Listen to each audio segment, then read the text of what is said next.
You're joining us on Business Today Television on India Today Group, and with me here is Mr. Bhupen Wakankar, Director Global Trade at Amazon India. Bhupen, thank you so much for joining us on.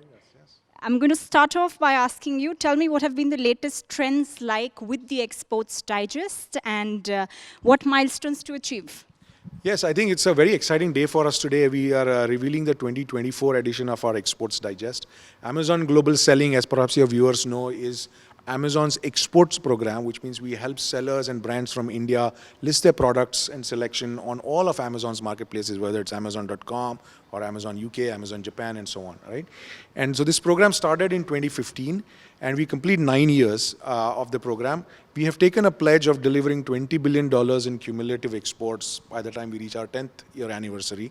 At the 9th year mark, we're happy that we'll be crossing $13 billion. So that's a very exciting number for us. The same number last year at the 8th year anniversary mark was at 8 billion. So that's sort of the trajectory that we are starting to see. And it's thanks to seller base from all parts of the country that are embracing the global selling technology. So we are happy to sort of report all of these numbers. And we've created this e-commerce experience zone over here that talks a little bit about what parts of the country are seeing success, what districts are doing really, really well, what selection is doing really well. So, all of this is available in the Exports Digest. We want sellers from all parts of the country to sort of be inspired by this and, make sure they can bring their selection on the global selling platform. Great. The number that you're talking about is $13 billion, the next milestone that we are looking at. Let me get some interesting data for our viewers out there. Tell me, what is India selling the most to the world? Yes, and I think that's probably where some people might be very surprised. Yes, of course, India's traditional strengths in home textiles and so on is a traditional sort of evergreen category for us, right? But we are seeing a lot of emerging category, and you'll see some of that represented here. Toys, for example, is a big focus area that the government is also driving from a domestic manufacturing standpoint. So we see toys, especially STEM toys, come up as a very big category, and lots of entrepreneurs getting into that space. We also see sort of health and well-being products doing really, really well.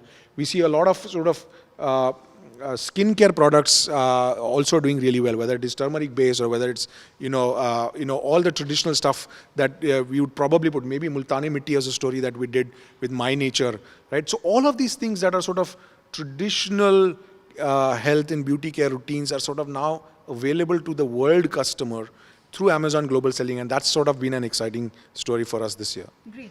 What states top the list when it comes to the export agenda?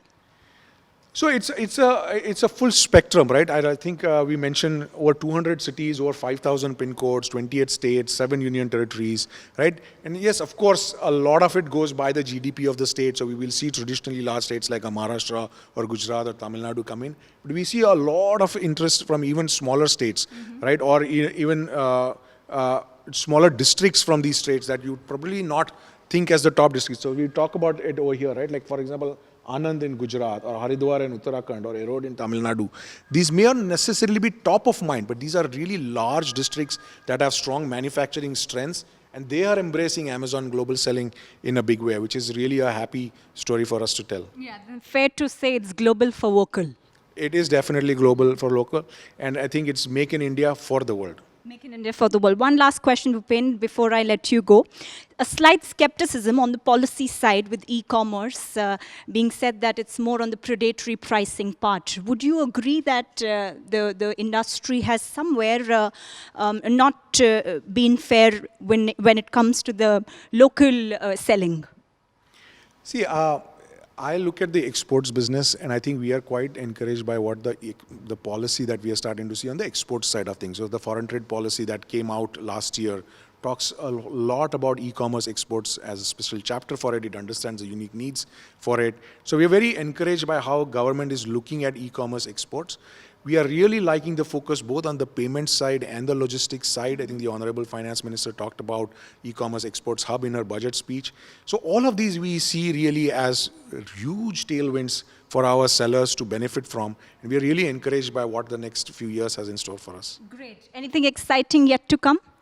I think each year has been a surprise story. So, I am quite personally excited. I want every seller in all part of the country to say, you need to be on the Amazon global selling platform and get your products to worldwide customers. Thank you very much for speaking with us, Bhupen. Thank you.